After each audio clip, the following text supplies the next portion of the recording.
ಗುಡಿಯ ನೋಡಿರಣ್ಣ ಕಾರ್ಯಕ್ರಮಕ್ಕೆ ಸ್ವಾಗತ. ಪ್ರತಿ ವಾರವೂ ವಿಭಿನ್ನ ದೇಗುಲಗಳ ದರ್ಶನ ಮಾಡಿಸೋದೇ ಈ ಕಾರ್ಯಕ್ರಮದ ವಿಶೇಷತೆ. ಈ ವಾರ ಗುಡಿಯ ಅರಸಿ ನಮ್ಮ ತಂಡ ಬಂದು ತಲುಪಿರುವಂಥದ್ದು ಧರ್ಮಸ್ಥಳ ಸಮೀಪದ ಸೌತಡ್ಕ ಕ್ಷೇತ್ರಕ್ಕೆ.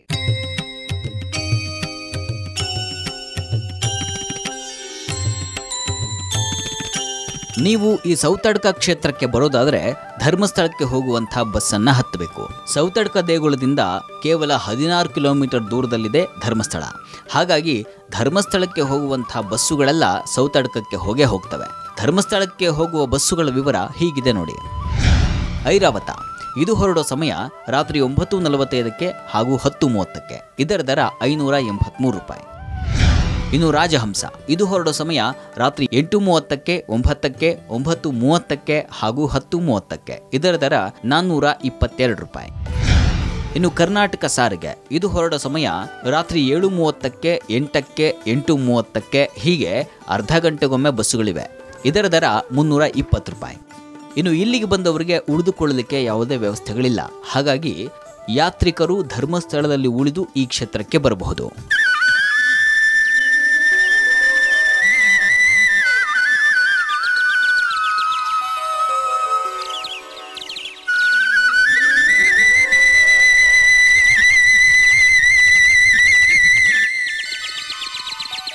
ನಾನೀಗ ನಿಂತಿರ್ತಕ್ಕಂಥದ್ದು ಕಪಿಲಾ ನದಿಯ ತಟ. ಕಪಿಲೆ ಬಹಳ ಪ್ರಶಾಂತವಾಗಿ ಇಲ್ಲಿ ಹರಿತಾ ಇದೆ. ಅಂದಹಾಗೆ ಈ ಕಪಿಲಾ ನದಿಯ ತಟಕ್ಕೂ ನಾವಿವತ್ತು ದರ್ಶನ ಮಾಡಲಿರ್ತಕ್ಕಂಥ ಆ ಮಹಾಗಣಪತಿಯ ಸಾನ್ನಿಧ್ಯಕ್ಕೂ ಒಂದು ಸಂಬಂಧ ಇದೆ. ಏನಪ್ಪ ಸಂಬಂಧ ಅಂದರೆ, ಬಹಳ ಪೂರ್ವದಲ್ಲಿ ಈ ಕಪಿಲಾ ನದಿಯ ತಟಕ್ಕೆ ಗೋವನ್ನು ಕಾಯುವವರು ಗೋಪಾಲಕರು ಈ ಜಾಗಕ್ಕೆ ಬಂದಿದ್ದರಂತೆ. ಬಂದು ಹಸುಗಳನ್ನು ಮೇಯಿಸ್ತಾ ವಿಶ್ರಾಂತಿಯನ್ನು ಪಡಿತಾ ಇದ್ದರಂತೆ. ವಿಶ್ರಾಂತಿಯನ್ನು ಮುಗಿಸಿ ಈ ನೀರಲ್ಲಿ ಸ್ವಲ್ಪ ನೀರನ್ನು ಸೇವಿಸಿ ಆನಂತರ ಒಂದಷ್ಟು ಹಾದಿಯನ್ನು ಸಾಗಿಸಿದ್ರಂತೆ.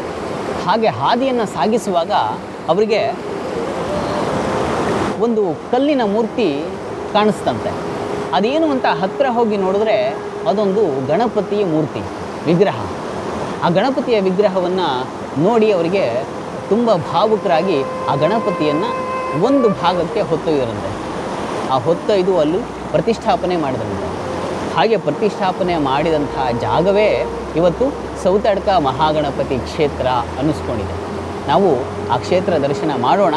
ಅದಕ್ಕೂ ಮುನ್ನ ಈ ಪ್ರಶಾಂತವಾದ ಕಪಿಲೆಯ ದರ್ಶನ ಮಾಡಿ ನಮ್ಮ ಮನಸ್ಸನ್ನು ಪ್ರಶಾಂತಗೊಳಿಸಿಕೊಳ್ಳೋಣ ಅಂತ ನಿಮಗೆ ಈ ಕಪಿಲೆಯ ದರ್ಶನವನ್ನು ನಾವು ಇವತ್ತು ಮಾಡಿಸ್ತಾ ಇದ್ದೀವಿ.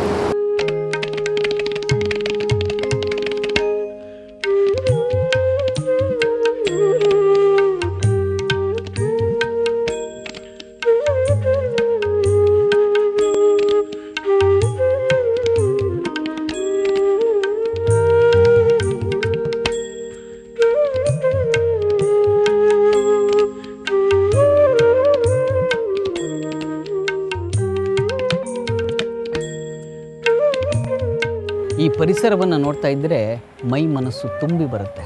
ಪ್ರಶಾಂತವಾದ ವಾತಾವರಣ. ಇಂತಹ ವಾತಾವರಣದಲ್ಲಿ ಆ ಮಹಾಗಣಪತಿಯ ಸಾನ್ನಿಧ್ಯ ಇದೆ. ಅಂದಹಾಗೆ ಆ ಗೋಪಾಲಕರು ಆ ಮಹಾಗಣಪತಿಯನ್ನು ಹೊತ್ತೊಯ್ದು ಒಂದು ಜಾಗದಲ್ಲಿ ಸ್ಥಾಪನೆ ಮಾಡಿದ್ರು. ಈಗ ಅದನ್ನು ಸೌತಡ್ಕ ಮಹಾಗಣಪತಿ ಸಾನ್ನಿಧ್ಯ ಅಂತ ಕರೀತಾರೆ. ಯಾಕೆ ಅದಕ್ಕೆ ಸೌತಡ್ಕ ಅಂತ ಹೆಸರು ಬಂತು ಅಂತಂದರೆ ಅದಕ್ಕೊಂದು ಕಾರಣ ಇದೆ. ಆ ಗೋಪಾಲಕರು ಏನಿದ್ರಲ್ಲ, ಅವರು ಪ್ರತಿನಿತ್ಯ ಸೌತೆಕಾಯಿಗಳನ್ನು ಹೊತ್ತು ಆ ಗಣಪತಿಗೆ ನಿವೇದನೆ ಮಾಡ್ತಾ ಇದ್ದರಂತೆ. ಗಣಪತಿಗೆ ಪೂಜೆಯನ್ನು ಸಲ್ಲಿಸ್ತಾ ಇದ್ದರಂತೆ ಆ ಸೌತೆಕಾಯಿಗಳನ್ನು ಅರ್ಪಿಸುವುದರ ಮೂಲಕ. ಹಾಗಾಗಿ ಸೌತೆಕಾಯಿಯನ್ನು ಅರ್ಪಿಸ್ತಾ ಇದ್ದಿದ್ದರಿಂದ ಆ ಗಣಪತಿಗೆ ಸೌತಡ್ಕ ಮಹಾಗಣಪತಿ ಅಂತ ಹೆಸರಾಯಿತು. ಅಂದಹಾಗೆ ಇವತ್ತಿಗೂ ಭಕ್ತರು ಸೌತೆಕಾಯಿಗಳನ್ನು ಸಮರ್ಪಿಸುವಂಥ ಪದ್ಧತಿಯನ್ನು ಇಟ್ಕೊಂಡಿದ್ದಾರೆ ಕೆಲವರು. ನಾವು ಈಗ ಆ ಮಹಾಗಣಪತಿಯ ದರ್ಶನ ಮಾಡೋದಕ್ಕೂ ಮುನ್ನ ಸೌತೆಕಾಯಿಯನ್ನು ಸಮರ್ಪಣೆ ಮಾಡೋಣ. ಅಂದಹಾಗೆ ಆ ಕ್ಷೇತ್ರ ಇಲ್ಲಿಂದ ಸ್ವಲ್ಪ ದೂರದಲ್ಲಿ ನಡೆದು ಹೋಗುವಂತಹ ಹಾದಿ. ಹೋಗಿ ಆ ಮಹಾಗಣಪತಿಯ ದರ್ಶನ ಮಾಡೋಣ.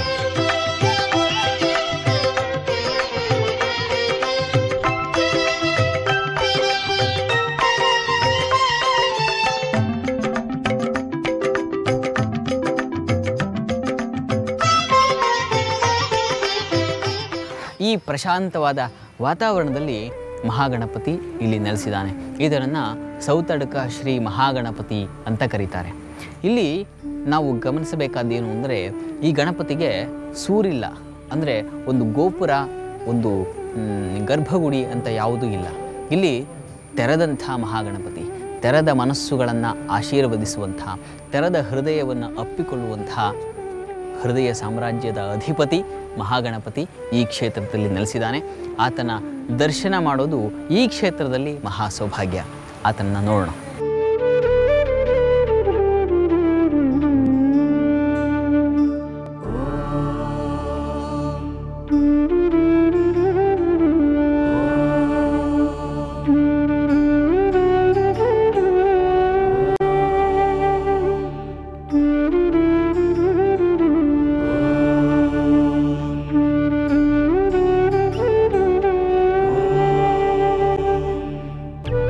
ಈ ಸಾನ್ನಿಧ್ಯದಲ್ಲಿ ಮಹಾಗಣಪತಿಗೆ ಅಥರ್ವ ಶೀರ್ಷದಿಂದ ಹವನ ನಡೆಯುತ್ತೆ. ಬಹಳ ಅಪರೂಪದ ಮತ್ತು ಅಭೀಷ್ಟಗಳನ್ನು ಕರುಣಿಸುವಂಥ ಹವನ ಅದು. ಆ ಹವನ ಇವತ್ತು ಈ ಕ್ಷೇತ್ರದಲ್ಲಿ ನೆರವೇರ್ತಾ ಇದೆ. ಆ ಹವನದ ಹಿಂದಿರ್ತಕ್ಕಂಥ ಮಹತ್ವ ಏನು ಅನ್ನೋದನ್ನು ನಾನು ತಿಳಿಸ್ಕೊಡ್ತೀನಿ ಆ ಹವನ ದರ್ಶನಕ್ಕೂ ಮುನ್ನ. ಅದಕ್ಕೂ ಮುನ್ನ ನಾವು ಈ ಕ್ಷೇತ್ರದಲ್ಲಿ ಕೆಲ ವಿಶೇಷ ಸಂಗತಿಗಳನ್ನು ಗಮನಿಸಬಹುದು. ಅದು ಇಲ್ಲಿ ನೇತು ಹಾಕಿರ್ತಕ್ಕಂಥ ಗಂಟೆಗಳು. ಈ ಗಂಟೆಗಳು ಬಹಳ ವಿಶೇಷ ಈ ಕ್ಷೇತ್ರದಲ್ಲಿ. ಏನು ಅಂತಂದರೆ, ನಾವು ಯಾವುದಾದ್ರೂ ಕೋರಿಕೆಯನ್ನು ಹೊತ್ತು ಈ ಕ್ಷೇತ್ರಕ್ಕೆ ಬಂದು ಗಣಪತಿಯ ಮುಂದೆ ನಿವೇದನೆ ಮಾಡಿಕೊಳ್ಬೇಕಂತೆ. ಅಪ್ಪ, ನಾನು ನಿನಗೊಂದು ಗಂಟೆಯನ್ನು ಸಮರ್ಪಣೆ ಮಾಡ್ತೀನಿ, ನನ್ನ ಕೆಲಸವನ್ನು ಈಡೇರಿಸಿಕೊಡಪ್ಪ ಅಂತ ಆತನಲ್ಲಿ ಮನವಿ ಮಾಡಿ ಹೋದರೆ 48 ದಿನಗಳ ಒಳಗಾಗಿ ಆ ಕೆಲಸ ನೆರವೇರಿಬಿಡುತ್ತೆ. 49ನೇ ದಿನ ಆತ ಈ ಕ್ಷೇತ್ರದಲ್ಲಿ ಗಂಟೆಯ ಸಹಿತನಾಗಿ ಬಂದು, ಹೀಗೆ ಹಲವು ಗಂಟೆಗಳನ್ನು ನಾವಿಲ್ಲಿ ಕಾಣಬಹುದು. ಈ ಗಂಟೆಗಳೇ ಹೇಳುತ್ತೆ ಎಷ್ಟು ಜನ ಈ ಗಣಪತಿಯಿಂದ ಪ್ರಸಾದವನ್ನು ಸ್ವೀಕರಿಸಿದ್ದಾರೆ, ಈ ಗಣಪತಿಯ ಅನುಗ್ರಹಕ್ಕೆ ಪಾತ್ರರಾಗಿದ್ದಾರೆ ಅನ್ನೋದನ್ನು ನಾವು ಈ ಕ್ಷೇತ್ರದಲ್ಲಿ ಈ ಗಂಟೆಗಳ ಮೂಲಕ ಕಾಣಬಹುದು. ಮುದಾಕರಾತ್ತ ಮೋದಕಂ ಸದಾ ವಿಮುಕ್ತಿ ಸಾಧಕಂ ಕಲಾಧರಾವತಂಸಕಂ ವಿಲಾಸಿ ಲೋಕರಂಜಕಂ. ಮನುಷ್ಯರು ಏನು ಅವರು ಮನಸ್ಸಲ್ಲಿ ಇಚ್ಛೆ ಮಾಡ್ಕೊಂಡಿರ್ತಾರೋ ಅದೆಲ್ಲ ಇಲ್ಲಿ ನೆರವೇರುತ್ತೆ. ಅದಕ್ಕೆ ಬೇಕಾಗಿ ಗಂಟೆಗಳನ್ನೆಲ್ಲ ಕಟ್ತಾರೆ. ಅವರ ಇಚ್ಛೆ ಏನಿದೆಯೋ ಅದು ಈಡೇರಿದ ಮೇಲೆ ಬಂದು ಇಲ್ಲಿ ಗಂಟೆಗಳನ್ನು ಕಟ್ತಾರೆ. ಸಂಕಷ್ಟಿ ಇಂಥ ದಿನಗಳೆಲ್ಲ ಜನಗಳ ಜಾಸ್ತಿ ಬರ್ತಾರೆ. ಇವಾಗ ಇದು ಟೂರಿಸಂ ಪ್ಲೇಸು ಆಗಿದೆ. ನಾವು ತಿಂಗಳಿಗೊಮ್ಮೆ ಭೇಟಿ ಕೊಡ್ತಾ ಇರ್ತೀವಿ. ನಮಗೆ ತುಂಬ ನಂಬಿಕೆ ಇದೆ ಇದರಿಂದ. ನತೇತರಾತಿ ಭೀಕರಂ ನವೋದಿತಾರ್ಕ ಭಾಸ್ವರಂ ನ ಮತ್ಸುರಾರಿ ನಿರ್ಜರಂ ನದಾಧಿಕಾಪದುದ್ಧರಂ